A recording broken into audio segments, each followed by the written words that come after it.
Today we're going to be doing some work on the home fire alarm system. We are going to be installing this smoke detector. Now this detector isn't quite going to be a completely new install, as there's actually already a detector there that this one is going to be replacing. To be specific, it's going to be replacing this Zone 3 garage device. Let's go down there and I'll show you what is there. So I'm now in the garage, and there is this Notifier FST 951 heat detector installed in the garage here. Now that is what we're going to be replacing with this smoke detector. So I had originally installed the heat detector because of concerns of this being a garage and it potentially getting too cold, as smoke detectors do not like it if it gets below freezing. Now, for that reason, in this shed here, we have a heat detector installed. You can tell that by the sign on the bottom. Because this area has no heat, this could get cold, so we don't want to have any problems with troubles or false alarms, so we have a heat detector. Now, back in the house here, that was the original idea with this garage, but I don't think it's ever actually gotten that cold in here, as we have a few things producing heat in here. Some of them not intentionally, but it's a side effect of their operation, and would at the end of the day prevent that detector from probably ever getting below freezing. I can't actually see a minimum operation temperature on this detector, but I will put it up on screen if I find it. So the things that I think will keep this room from getting below freezing is, first of all, there's 1, 2, 3 freezers in here. Now freezers have a compressor in them, essentially doing the same thing as a heat pump, where they are transferring that hot to cold temperature or cold to hot temperature. So to make it cold inside, they are producing hot air into the room. We also have the hot water heater over here, so that is producing heat. And at the end of the day, there is still an electric baseboard heater. So there is plenty of things to keep this room warm, and I don't think this is going to cause that many problems. So that was the long way of saying we're going to change it, so let's go ahead and swap this out. So I'm first going to take the old one down here. This is going to cause a trouble on the fire alarm system now that the device is missing. So I will acknowledge this trouble once it comes up. There it is.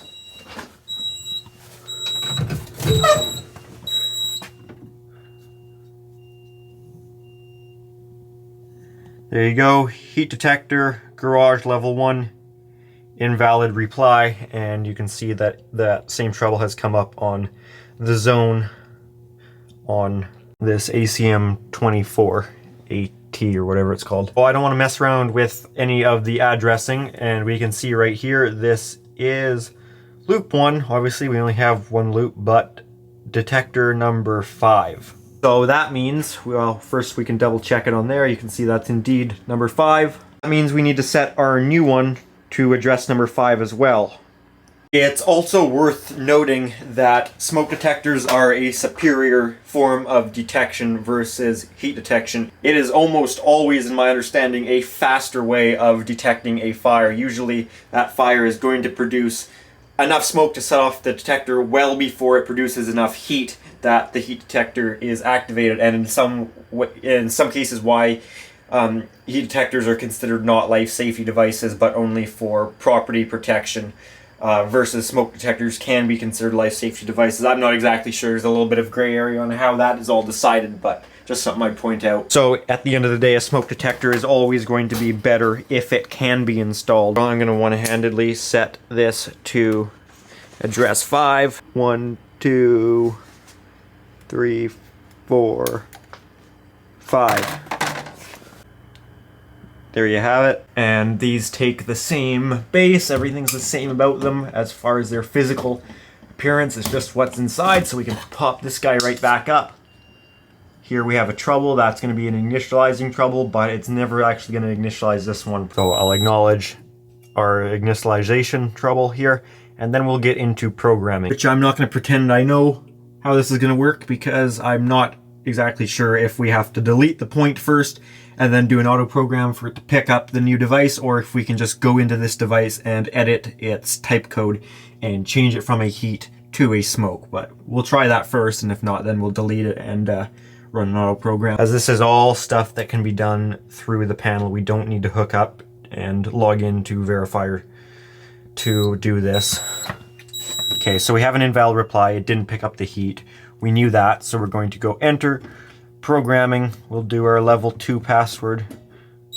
This will be a basic program, and this is going to be a point, so 2 for point.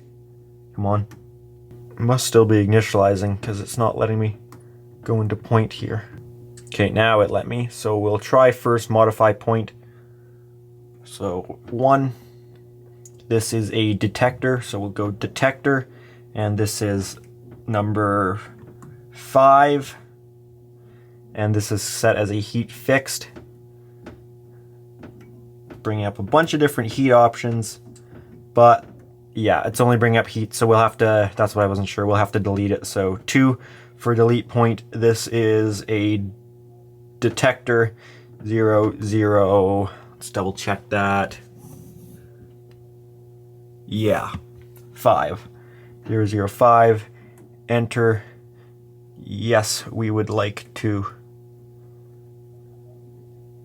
enter to delete. All right, so now we're going to run an auto program and wait for it to pick up this new device.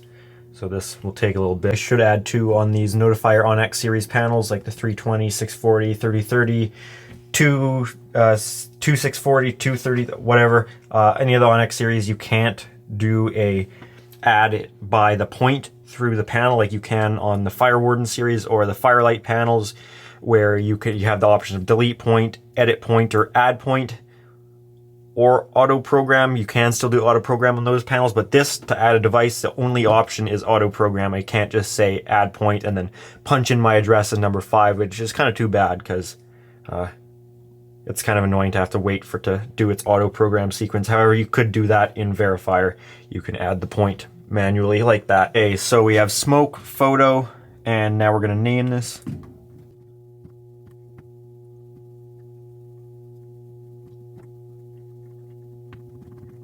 We don't need that twice because that information is already down there. So we have garage level 1. This is already set to zone 3, which is what we want to trigger this annunciation point. So that's all good. And for our alarm levels, we want this a little more sensitive, but probably not as sensitive as, let's say, a bedroom would be. So alarm is currently at 8. Let's make the alarm, let's say 6. And do we want pre-alarm? Sure, let's do pre-alarm at a level 3. We'll go with that. So, smoke, photo, garage, level 1. I'm just going to add house in here too. Just so it's not confused with this building B. So that should be all good. We have our name, it's already zoned correctly, and we have our alarm and pre-alarm levels put in. So we will finish adding that. Now this will do initializing. And we'll wait for this to complete initializing, and then we'll test this new device. All right, so we've got our system normal, so let's give this a test. I don't need to set off the garage building, or the relays, or the alarm. All right, I'm here editing this now, and I realize that that building B time disable isn't what makes the house set off the building I'm currently in, the garage, as that's done through the relay, so that already got disabled. That tie-in disables to stop this garage I'm in from setting off the house, so I did not need to disable that whatsoever. So we'll disable all of that. And now I'm going to use this smoke test to test this guy out, and if we go slow enough, we may hit the pre-alarm, but usually that doesn't happen. It's probably just going to go into full alarm. This thing's busted, by the way, so smoke's coming out a few different sides of it. I'm also really impatient and don't like to stand here holding a camera, so we probably don't even give it long enough to hit pre-alarm.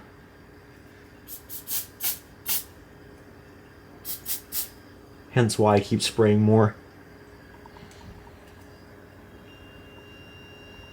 Alright, that sounds like a full alarm. Pre-alarm would be beeping. So there we go. that has our system and alarm. We'll check how the annunciation has came up. By the way, that new blue strobe I put on the front of the house, I didn't program that into our Zone 98 relay bypass, so that will still be going. So there we have it on our annunciator. Smoke, garage level 1 house. Check that at the panel too, because I want to make sure that it brought that up on that ACM annunciation board. Yes, it did. You can see that flashing there. We'll acknowledge that horribleness. And there you have your Zone 3 garage lit up like it's supposed to be. So that's all good. We can go for a signal silence, even though we don't have anything actually going. And go for a system reset. And it probably won't let us take these off yet, will it? No. Alright, there we go, all back to normal. Alright, well that has our new detector installed and programmed. Of course, for the actual physical install, there really isn't much involved with this device other than just swapping it and setting the address.